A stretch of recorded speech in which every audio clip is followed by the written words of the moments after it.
일본인들에게 아직도 추억과 아련함의 상징처럼 남겨진 쇼와 시대. 일본의 전쟁, 패전, 부흥, 버블 경제까지 모두 포함하는 격동적인 시대.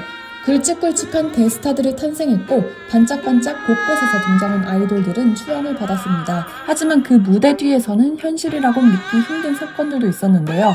이제는 역사가 되어버린 쇼와 연애 사건 사고들이 오늘의 주제입니다. 1960년대 일본은 전쟁이 끝난 지 채 20년도 되지 않은 상태로 사회는 여전히 재건의 한복판에 있었습니다. 패전의 그림자가 짙게 깔린 일본에서 한 가수가 탄생합니다. 사카모토 큐. 본명 오시마 히사시로 일본 최초를 넘어 아시아 최초로 빌보드 핫 100에서 1위의 기록을 세운 인물인데 무려 방탄소년단보다 57년 앞선 기록이라고 하죠. 사카모토 큐의 인생은 롤러코스터처럼 신기한데 원래 그는 로큰롤 스타일의 밴드에서 활동을 하고 있었어요. 하지만 이 밴드에서 그다지 주목을 받지는 못했는데 인생의 운이 제대로 들어온 것인지 1960년 7월 새로운 레코드 회사로 이적하며 솔로 가수로 변신하게 됩니다. 여기서 낸 첫 싱글이 슬픈 60세란 곡인데 이게 히트하며 인생의 상승 곡선이 시작되죠. 상승 곡선에 올랐던 그는 다음 해에 바로 초대박을 치게 되는데 1961년 발매한 곡 위를 보며 걷자가 전 세계적으로 약 1,500만 장이 팔려나가며 아시아 가수 중 최초로 빌보드 핫 100 차트 1위를 차지하는 역사를 만들게 된 것입니다. 이 곡은 미국에서 스키야키란 이름으로 소개되었는데 당시 미국은 월드뮤직이란 개념이 막 싹트던 시기로 미국에선 언어가 안 통해도 멜로디가 좋으면 받아들이는 분위기가 형성되기 시작했고 재즈와 이국적인 음악이 유행하기도 했습니다. 이런 상황에서 나온 스키야키는 단순하고 반복적인 멜로디, 밝지만 어딘가 슬픈 감정, 따라 부르기 쉬운 구조로 대중들의 눈길을 사로잡았고 운도 뒷받침되며 대박에 대박을 치게 된 것입니다. 思い出す夏の日一人ぼっちの夜 인생 역전, 시대를 상징하는 대세타로 뜨며 탄탄대로만 걸을 것 같은 인생이었지만 그의 인생에 반전이 찾아온 것은 1985년 8월 12일이었습니다. 여느 날과 같이 집을 나와 NHK FM의 특집 프로그램 녹음을 마친 그가 향한 곳은 오사카. 선거에 출마한 지인을 응원하기 위해 몸소 도쿄에서 오사카로 향할 예정이었는데요. 사카모토 큐는 평소 항공편을 고를 때 철저한 사람이었습니다. 그가 애용하던 항공은 전 일본 공수, 이른바 아나 항공만을 이용했는데 어느 정도 신중한 편이었냐면 관계자들이나 아내에게까지 비행기는 반드시 아나로 예약해달라고 여러 번 당부했다고 하죠. 그러던 1985년 8월 12일 저녁 뉴스 속보가 일본 전역을 뒤흔듭니다. 잘 123편 레이더에서 사라지다. 그리고 얼마 안 돼요. 많은 사람들이 타고 있는 잘 항공편이 군마현 산악지대에 추락했다는 소식이 전해집니다. 이 비행기는 이륙 약 12분쯤 지나 기체 제어를 상실한 채 산악지대로 추락했는데 원인은 1978년 발생한 꼬리 부분 손상 때문이었다고 훗날 알려졌습니다. 무려 7년 전의 결함이 제대로 수리되지 않았고 이게 운명의 장난처럼 7년 후에 돌아온 것인데 처음 속보를 들은 사카모토 큐의 가족들과 소속사는 안도했다고 합니다. 같은 시간 같은 노선에 아나 항공편도 있었기에 당연 평소 신중하던 사카모토 큐는 아나에 타고 있을 줄 알았던 것이죠. 그러나 그도 잠시 발표된 탑승객 명단에 그의 본명 오시마 히사시의 이름이 올라오며 상황은 뒤바뀝니다. 하필 그날은 일본의 추석에 해당하는 오복 연휴 기간이라 전일본 공수의 표는 전부 매진이었고 어렵게 구입하게 된 표가 일본 항공 123편이었다고 합니다. 사카모토 큐의 매니저인 고미야 카츠이는 그럼에도 공항에 일찍 가 아나표로 바꾸려고 했으나 귀성객들이 몰리며 결국 실패했고 그대로 아나항공, 일본 항공에 몸을 싣게 된 것인데요. 524명의 탑승객 중 520명이 사망한 사고로 사카모토 큐 역시 세상을 떠나게 되었고 그의 시신은 추락 후 99시간이 지난 8월 16일에 확인되었는데 상태가 처참한 모습이었다는 소문입니다. 이 사고는 단일 항공의 사고로는 세계 최악의 규모 중 하나로 기록되었고 일본 연애사에서도 가장 비극적인 사건 가운데 하나로 남았습니다. 쇼와 시대의 말 80년대 후반을 향해 가던 일본 아이돌 황금기의 한가운데서 오이즈미 쿄코, 나카모리 아키나와 함께 차세대 스타로 주목받기 시작한 소녀가 있었습니다. 오카다 유키코.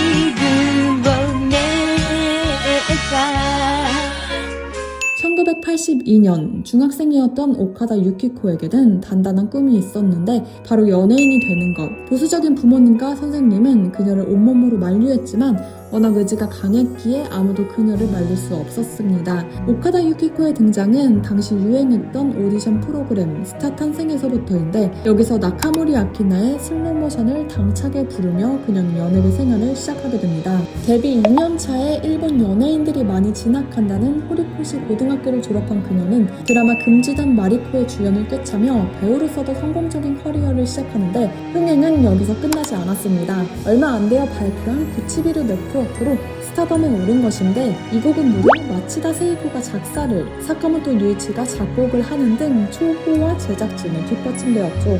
그만큼 사무소에서도 오카다 유키코를 포스트 세이코로 푸시하며 신경 쓰고 있었는데 곡이 발매되자마자 주목을 받으며 당시 강세를 보이던 온양코 클럽을 누르고 오리콘 1위를 차지합니다. 그렇게 포스트 마치다 세이코로 오카다 유키코는 주목받기 시작했는데 그러던 1986년 4월 8일 점심 오카다 유키코의 소속사인 썸뮤직 후쿠다 전무는 한 통의 전화를 받습니다. 전화를 받자마자 굳은 얼굴로 도쿄의 한 병원으로 향했는데 병실 커튼 안쪽에는 손목에 붕대를 감은 유키코가 조용히 울고 있었습니다. 극단적인 선택을 시도했던 것인데 다행히 생명에는 지장이 없었고 의사는 귀가를 허락합니다. 오카다 유키코를 데리고 택시에 오른 후쿠다 전무는 사무실로 향했는데 사무실로 복귀한 뒤 후쿠다 전무가 잠시 전화를 받기 위해 자리를 비운 사이 유키코는 사라집니다. 전무의 머리엔 불길한 예감이 스쳤고 건물을 샅샅이 뒤졌지만 그녀의 흔적은 없었는데요. 설마 하는 마음에 옥상으로 향한 후쿠다 전무.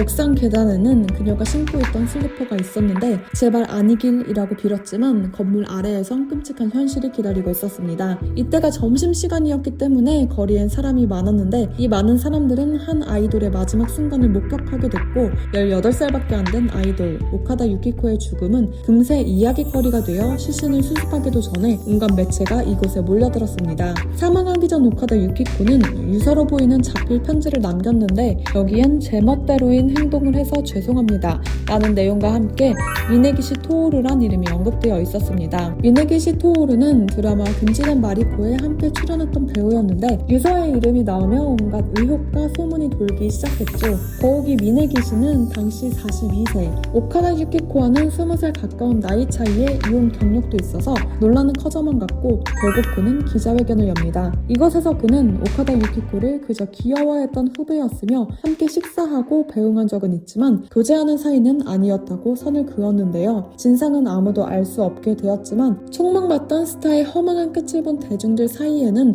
우울감이 돌기 시작했고 이후 젊은 팬들 사이에서 모방 현상이 일어나며 유키코 신드롬이란 말이 생기기도 했습니다. 참고로 오카다 유키코의 시신을 수습했던 미주구치 매니저는 한참 뒤인 2000년에 같은 건물 5층 화장실에서 오랫동안 앓고 있던 지병을 괴로워하며 극단적인 선택을 했는데요. i후 한동안 방송에서는 그녀의 이름을 언급하는 것조차 조심스러워하며 이 사건은 금기시됩니다. 霊柩車に運ばれるところです。突然の訃を受けました。 그 시절 일본이 가장 많이 소비했던 얼굴 미야자와 리에. 1980년대 일본에서 미야자와 리에라는 이름은 설명이 필요 없는 존재였습니다. 광고, 드라마, 예능, 영화, TV를 틀면 그녀가 나왔고 잡지를 펼치면 포즈를 장식했는데 일본인 어머니와 네덜란드인 아버지 사이에서 태어난 그녀는 이국적인 외모, 맑은 이미지로 11살에 모델로 데뷔한 뒤 단숨에 광고계를 휩습니다. 그렇게 80년대 후반, 90년대 초 일본 최고의 인기 아이돌이자 청순, 소녀 이미지의 대표 주자가 되었는데 그녀의 뒤에는 늘 리의 마마로 불리던 어머니가 있었죠. 어머니는 개인 사무소 대표이자 매니저로 딸의 일정엔 항상 동행했고 어머니의 철저한 관리 하에서 미야자와 리에는 이상적인 국민 소녀로 자라나게 됩니다. 그러던 어느 날 일본이 사랑해온 이 이미지 전체를 뒤흔드는 사건이 벌어지는데 1991년 일본 최고 인기 아이돌이었던 미야자와 리에는 한 권의 사진집을 발표합니다. 문제는 사진의 내용이었는데 해외 촬영을 통해 대중들에게 공개한 사진은 바로 예술 컨셉트를 한 전라 누드. 산타페란 제목의 이 사진집은 그동안 대중이 사랑해오던 청순 순수의 이미지와는 사뭇 달랐는데 그녀의 당시 나이는 18살이었습니다. 보통 연예인단을 둔 부모라면 누드 촬영이나 남성과의 교제에 반대하는 경향이 많은데 리에 마마는 18살밖에 안 된 딸의 파격적인 행보를 오히려 적극적으로 지원했습니다. 80년대, 90년대 일본에서 아이돌은 순수하고 가정적이며 흠이 없어야 했기에 세간은 엄청난 비판을 쏟아냈지만 아이러니하게도 동시에 엄청난 상업적 성공을 이뤘습니다. 썬더페를 찍은 그녀의 겉으로는 손가락질을 하면서도 욕구에 충족하며 모두가 사진집을 사기 시작했고 사진집으로선 이례적으로 150만 부 이상이 팔리며 대히트를 합니다. 어딘가 여기서부터 그녀의 인생은 삐걱거리기 시작했는데 그로부터 1년 뒤 미야자와 리에는 또 한 번 일본을 들썩이게 합니다. 1992년 11월 19살이 된 미야자와 리에가 일본 스모의 미래라고 불리던 다카노하나 코우지와 약혼을 발표한 것인데요. 워낙 전성기를 구가하던 두 스타의 결합에 언론에선 세기의 약혼이란 말이 나왔죠. 기자회견에서 둘은 서로를 애틋하게 바라보는 등 애정을 뽐내었는데 그도 잠시 얼마 안 되어 둘의 결별 소식이 서서히 퍼지기 시작합니다. 그리고 소문은 세기의 기자회견으로부터 61일 만에 현실화되었는데 그 다음에 1월 27일 양측은 협의를 통해 약혼을 해소한 게 발표됩니다. 미야자와 리에는 강한 요코즈나가 되어주세요 라는 마지막 말과 함께 약혼 반지를 반환했다고 밝혔는데 이와 달리 다카노하나는 기자들에게 제 사랑이 사라졌어요 란 솔직한 말을 남겼고 후일 이 발언을 계기로 요코즈나를 노리는 자의 품격은 과연 어떠한가 등의 비판적인 기사가 나오기도 했습니다. 두 사람의 이별은 사실 어느 정도 예정된 수순이긴 했는데 미야자와가 다카노하나와 결혼해 본권적인 스모 세계에 들어가는 것은 곧 연예계 은퇴를 뜻하기도 했습니다. 하지만 그 시기 미야자와는 일거리가 끊이지 않는 인기 절정기였고 그 뒤에는 리에 마마가 있었죠. 미야자와는 표면이고 진정 실체는 어머니란 말이 나올 정도로 이 모녀는 굳건한 유대감을 바탕으로 연애 활동을 같이 해 나갔는데 미야자와 리에의 은퇴는 그녀만의 은퇴가 아니었던 것이죠. 아버지의 얼굴을 모른 채 자란 딸에게 어머니는 절대적인 존재였고 어떤 결정을 내리든 리에 마마의 동의가 필요했습니다. 보수적인 스모계에서도 누드집을 발매한 미야자와를 반대했는데 이렇게 어른들의 사정에 휘둘리며 사랑은 점차 바래져갔죠. 다카노하나는 훗날 이렇게 회고합니다. 서로 아이였지만 어린 세계의 대화를 해야 했던 것은 하나의 고통이었습니다. 각자의 길은 너무 달랐지만 짊어진 짐은 비슷했습니다. 하온 이후 그녀를 둘러싼 소문은 걷잡을 수 없이 퍼졌습니다. 순수했던 소녀였지만 대뜸 누드집 공개와 함께 미야자와 리에의 이미지는 그 전과 확연히 다르게 소비되기 시작했고 불륜설, 배신설, 각종 추측이 난무하기 시작합니다. 온갖 언론 보도 속에 미야자와는 두 차례 극단적인 선택을 했다는 의혹에 휩싸이게 됩니다. 첫 번째는 파혼한 바로 그해 8월에 호텔에서 유리를 깨서 손목을 그었다는 보도였고 두 번째 사건은 몇 년 후에 또 다른 스캔들이 터진 뒤 일어났는데 미야자와 리에 측은 애써 이를 부정했지만 이후 거식증 증세까지 겹치며 그녀의 건강은 급격히 악화됩니다. 결국 1996년 그녀는 연예계 무기한 활동 정지를 선언하고 미국으로 떠납니다. 미야자와 리에 마마, 모녀 유착에 가까웠던 관계는 1994년 그녀의 극단적 시도 이후 거리감을 두기 시작했고 2014년 8월 어머니가 향년 65세의 나이로 사망하며 해소됩니다. 화려했던 쇼와시대만큼이나 반짝였던 연예인들. 그들은 시대를 대표했지만 동시에 시대의 비극적인 순간으로도 기억되게 되었는데요. 오늘의 영상은 여기까지입니다. 오늘도 영상을 시청해주셔서 감사합니다.